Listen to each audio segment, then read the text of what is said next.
Thank you for joining the Catholic Gen X podcast. With us again is Tom, Father Peter. Hello. Good to be with you. Where we think at Catholic Gen X that Teddy Ruxpin was a little bit too obnoxious. So, Ooh, I don't know. I got to think about this. Teddy Ruxpin. I'll support the thesis. he just wouldn't stop talking. Just had too much to say. Yeah. Okay. Did you ever change the cassette in there and put it I in didn't a have Quiet Teddy Riot Ruxpin. or something? I did not have a Teddy Ruxpin. That was probably about your time when you were young enough to have that, though, right? Yeah, for sure. I would have been more like a My Little Buddy family. Sorry, that was God calling. My family would not have sprung for the animatronic toys, and I would have had some knockoff My Little Buddy that they sold at Val. Right. And Val, I'm sorry, I'm not familiar with that. Val was like Kmart, but not like step below Kmart. It was Val. It was value shopping. It was literally just called Val Department Store. Before Dollar General. It was a little nicer than that. Yeah. A little nicer than that. They did have a nice toy section, but it was like knockoff My Little Buddy. Remember My Little Buddy? Oh, yeah. And then they had the kid sister. Oh, yeah, I do remember that. My buddy and me. That's right. Well, sorry, we're kind of taking you back to your childhood, so... My happy place. So, Father Peter, I don't know if you know this. I'm a baseball fan, and back in 1977, it was the first time that I'd ever watched the World Series with my dad.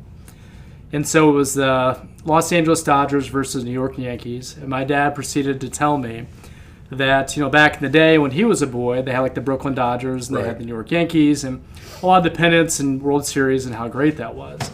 And I was like, well, that's good, Dad. So I'm going to, he said, well, I'm a Yankees fan. I have been ever since I was a kid. I said, well, I'm going to be a Dodgers fan. So I have held, He was contrarian at that age. So my friend, Which is like 4.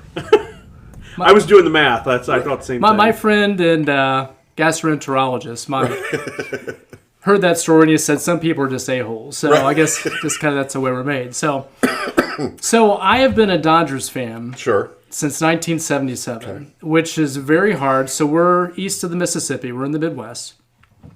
And it's very rare that you ever see anybody wearing the blue. Sorry, you're telling me stuff I didn't know. So at your dad's funeral, did you slip some Dodger stuff into the casket or anything? No. Did you make sure the pall was blue? No, that's right. They got to lay on top of it. So his dad was buried in a Dodgers hat. That's right.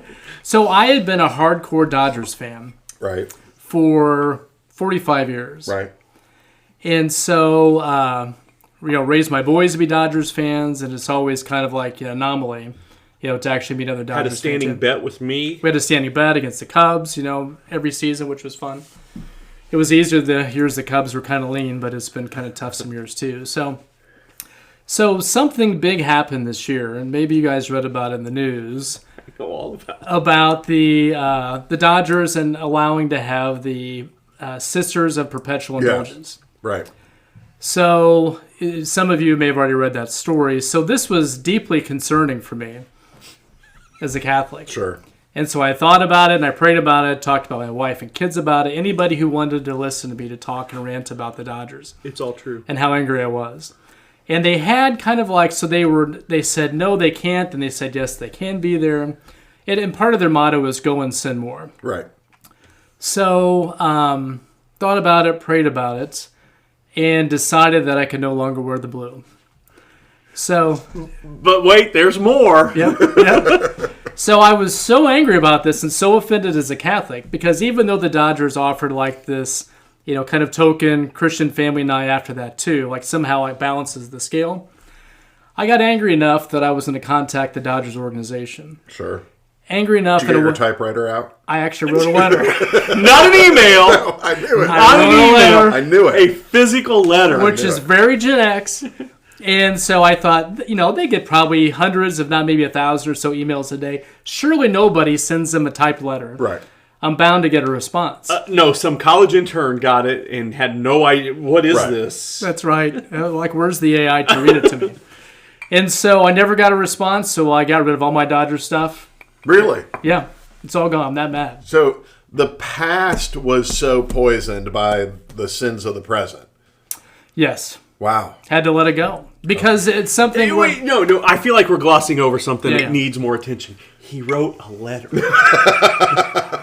I don't find that odd for John at all. The angry old man wrote a letter. I thought it had the highest probability that they would actually see The it. question is, the only question about writing the letter is, were there soup stains on the paper?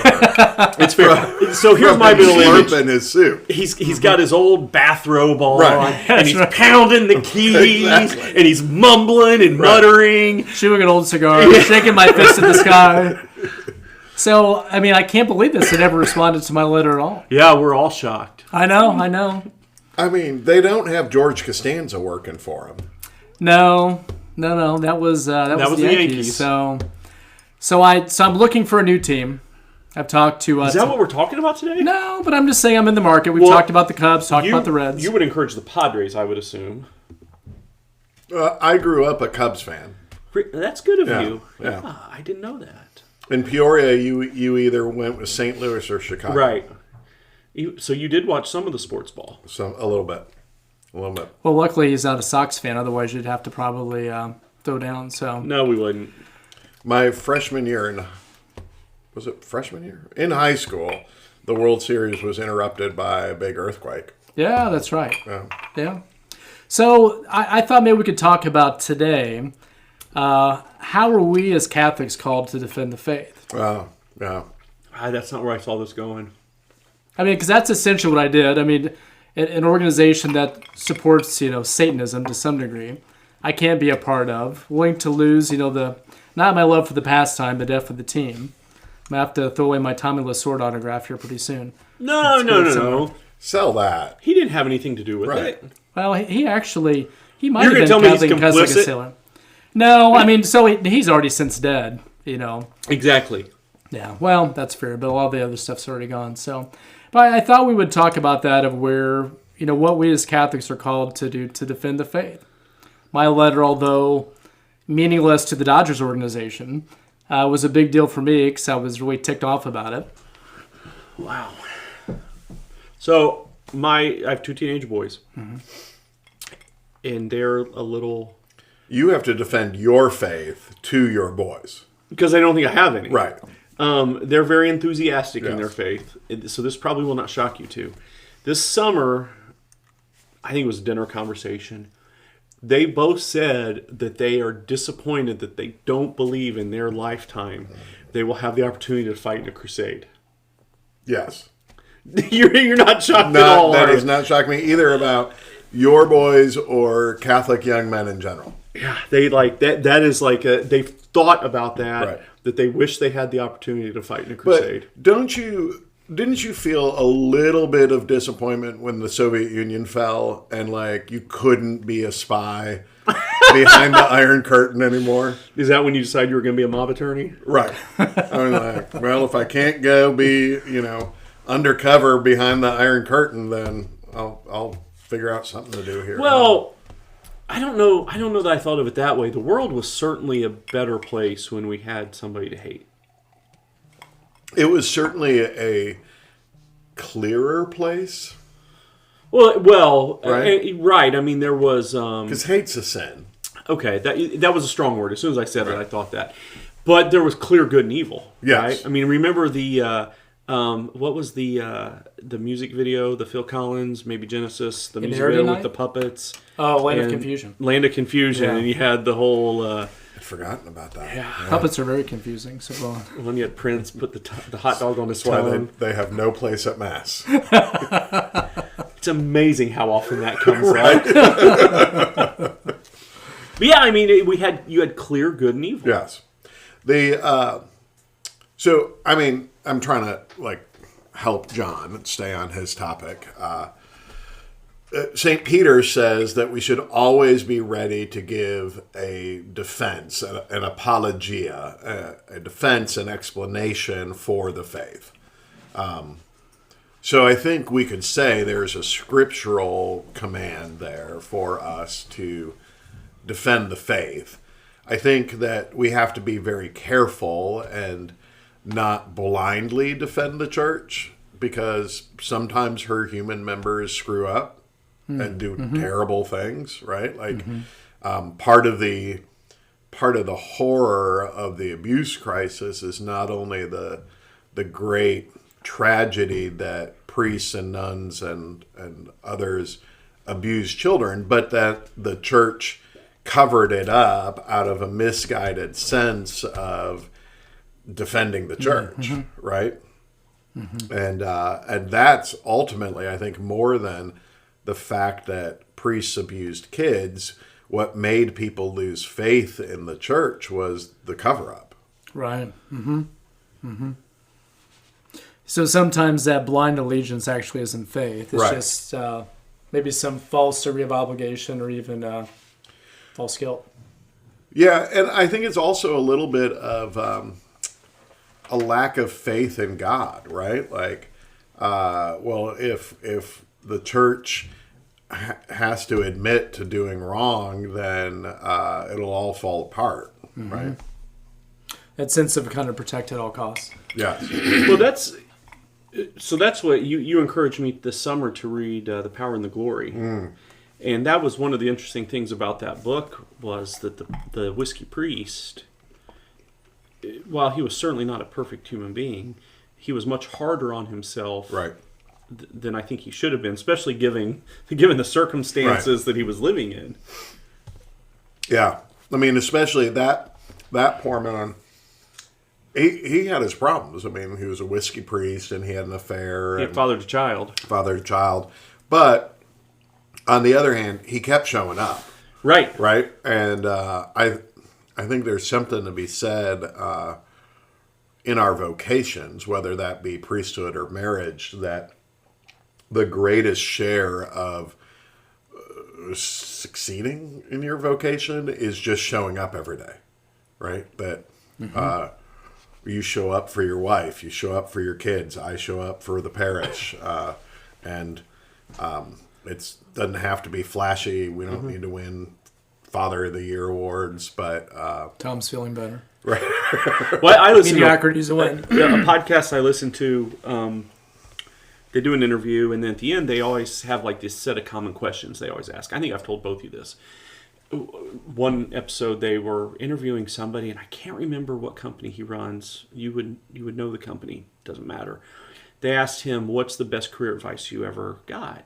And his immediate answer was, "Show up every day and don't be a jerk." Right. And that is fantastic career advice. It is good advice. Simple to the point. It's very, very true. Kind of puts you head and shoulders above a lot of other people too. So what are some things, Tom, you think that we may encounter that we have to defend the faith? Well, I think where I struggle with this is there's a fine line between defending the faith and promoting the faith. And I evangelization is something I clearly, admittedly struggle with. Okay. And so I think I struggle with, because there's a difference between the two, but I don't know that it's a straight line. It's a blurry line. I think it's tough because we talked about this maybe a little bit, but compared to like Protestant brothers and sisters, Catholics aren't very good at evangelization. Right. They have a lot of fear, I think, of talking about the faith amongst Catholics, or just like other people in general too. Whether it's kind of concerns people think it's weird, or they don't know enough about the faith, which is probably true. Or at least for me, like, the average Catholic.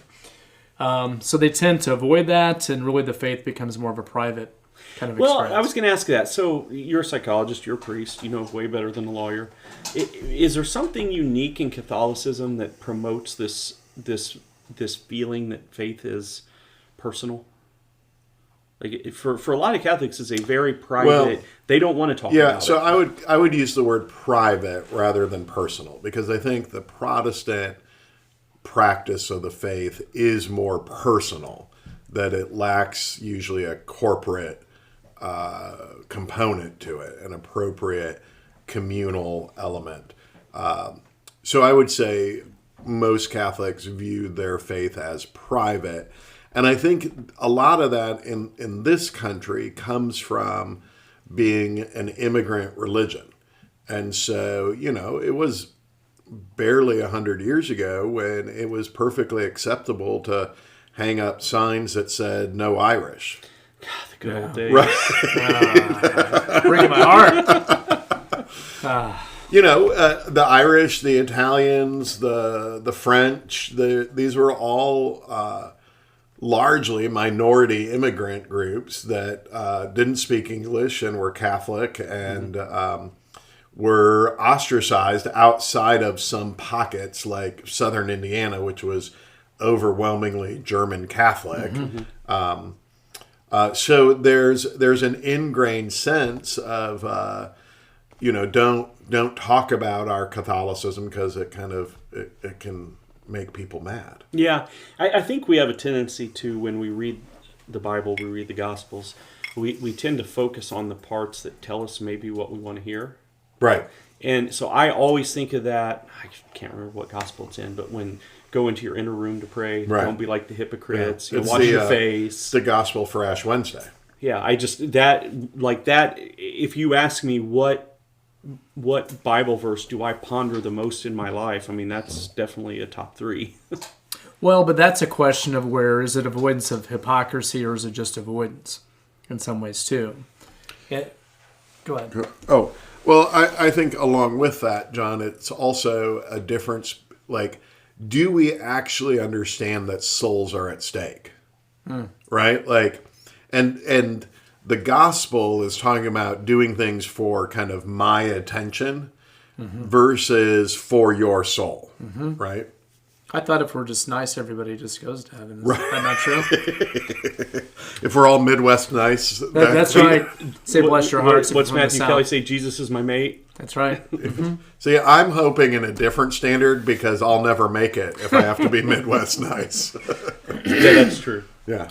I think some of it, Tom, psychologically tends to be more of where, I mean, some of it may be like the historical aspect of where I do think that even people that have been here multiple generations, there's still like a lot of cultural norms that tend to follow that like they don't even talk about. It's just like what my family does. But I think a lot of it is this falsity of where I have to have a sense of privacy.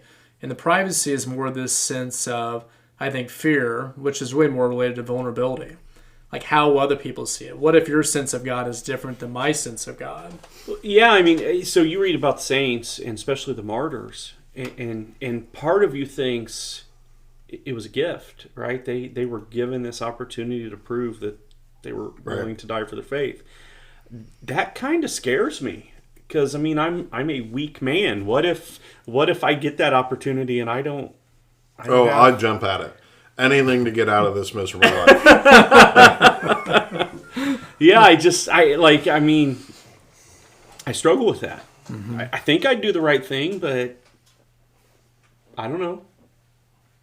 I think it's hard too because what some people don't see with the faith is that the avoidance of that, and it doesn't have to be proselytizing or, proclaim on the street corner and getting in people's faces about that.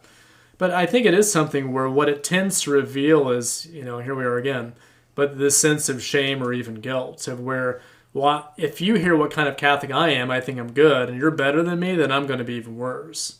Or maybe I hear like what you're doing and it's something where I'm not praying the rosary at all. So, does that mean I'm going to hell? So I think there's this sense of where, privacy is good. Secrecy is not.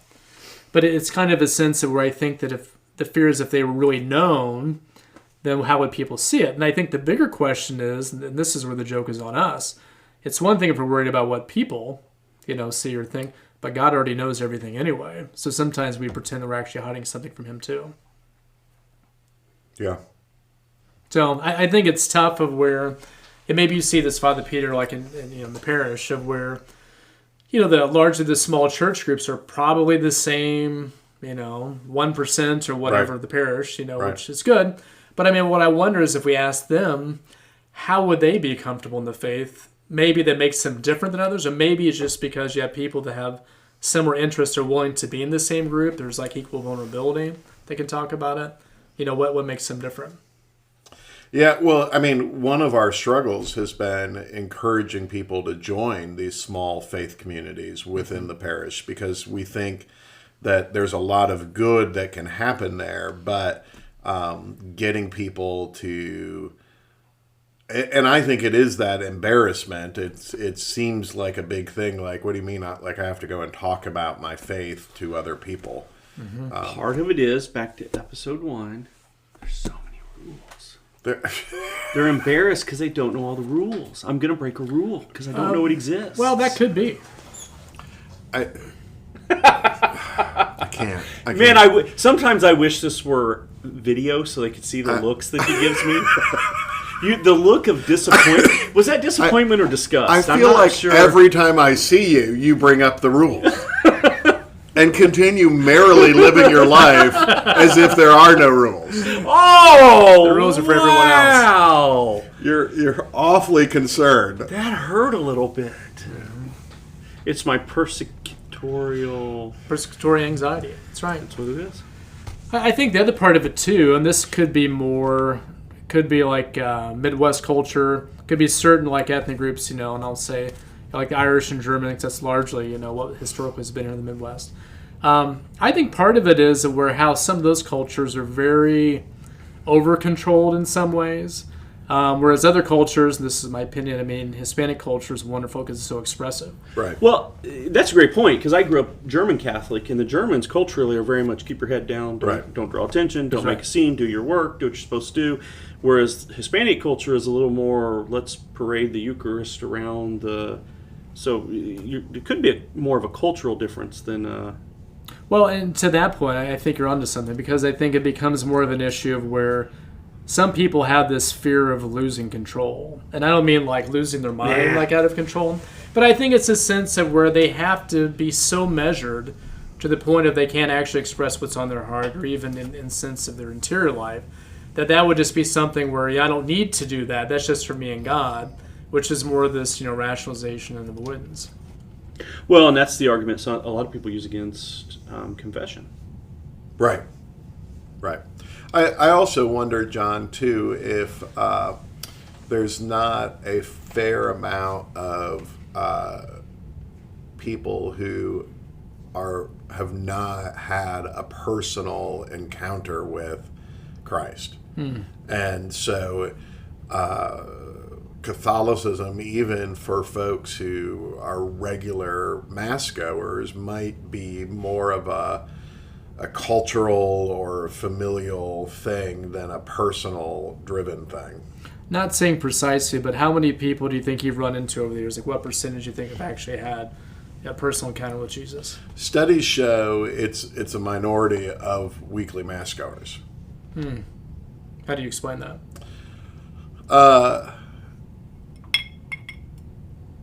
I think in part bad catechesis. If we want to stereotype Protestantism as being all about me and Jesus, it's very easy to stereotype Catholicism as saying, well, it's all about the community, and there isn't a personal element to that. And I think that for a lot of Catholics, going to Mass, doing some volunteer work is kind of the extent of their faith, and there isn't like personal prayer at home, and there isn't thinking about spiritual things or wrestling with how to put these into practice in our lives. It's going to Mass. Now, I think on the one hand, the church says, the 5 precepts of the church: go to Mass, give a little bit of money, do some corporal works of mercy, those kinds of things, and you can go to heaven. But I think there's so much richness to life that people are missing out on because they haven't had a personal encounter with Christ. I to that point, I think it's where I don't know if they think about God as person. I think they just think about him as some distant kind of mystic figure. There's lots of different images of how people see God too. Yeah, hey, I will tell you, I'll bare my soul a little bit here. One of my personal struggles, especially in my prayer life, is I don't often pray to Jesus. I pray to God the Father. Oh. And I see, in some way, I'm going to oversimplify this, but Jesus is just kind of the middleman, and I'm like, I'll talk to the manager.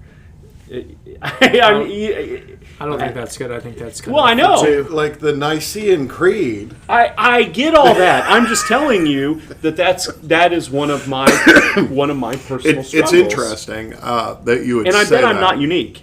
You're not. No. But I would say, in some ways, for people who take their faith seriously, you are in a minority. I think a lot of people find Jesus much more approachable in prayer than the Father. Man, I'm so unique. Well, because he's human and divine, right? I mean, Right. so Well, and father issues and right. twisted images of authority and all of that. Well, and that's where, I mean, the joke is on you, and I don't mean that in a mean way. But I mean, if you're praying to God the Father, you're praying to God the Son, you're also praying to God the Holy Spirit. Yeah, I get too. all that. I get all that. So, Yeah, I struggle with the Holy Spirit. I will admit that. I think we've talked about that in prior episodes. Yes, because you think the Holy Spirit is a large black woman living in a cabin. No, the Holy Spirit's the little Asian woman. Oh, that's right. that's pretty amazing. That book's come attention out to- twice. And, Right. His attention to detail is just. but I think that is something, and maybe we could have another whole episode about that, of just where, misrepresentations of who God is and who He's Yeah. not, and the way that we act in terms of how we either fear Him in a way that's unhealthy because of, earthly kinds of wounds, or maybe poor catechesis, or as long as He is impersonal, I can make Him to be whatever Right. I want in some ways too. So. But I do like your idea, Tom, because it's kind of this idea of evangelization and defending the faith. It can really be kind of like two sides of the same coin. So in some ways, I guess I probably should have put the bottom of my letter quoted scripture or something, just to kind of get like one last jab in there to defend and evangelize all along. Yeah, because never mind. I'll keep my personal opinions to myself. Yeah. So they could read that for the Christian Family Night next Right. year. So A little reflection. that's right. So, but anyway, so I think that's something where, particularly at this point, and I guess always in history, but for us, our history is now. Yeah. It is a question of where, I mean, for us and even our listeners, of where are they asking God of ways of how He's calling us to either evangelize or defend the faith. Whether that starts in our families, or could be as far as somebody cut you off, you're kind to them. It could be something we're at work, acts of kindness, or maybe Tom could put a Jesus fish on his bumper too. Maybe. I think that would be good. Yeah, I might. Yeah. Maybe I'll get a tattoo. Well, thanks for being with us, Yeah. guys. Yeah, it was great. We'll look forward to next time, and hope you tune in. Yeah, I like that they all they get to experience me being shamed along with me. Right. That's the best part of this. That's right. process. There's some solidarity there. That's Yeah. right. It's all done with you. Well, no solidarity with you guys, in that they all get to join in my public shaming. I mean, this is like the Tom. 20. I'm not going to say the year because that's got us in trouble. This is the modern version of the stocks. Thanks, You're guys. throwing tomatoes at me. That's right. I mean, you could say the 21st century. I could say that. This will be published before the end of the 21st century. It won't last.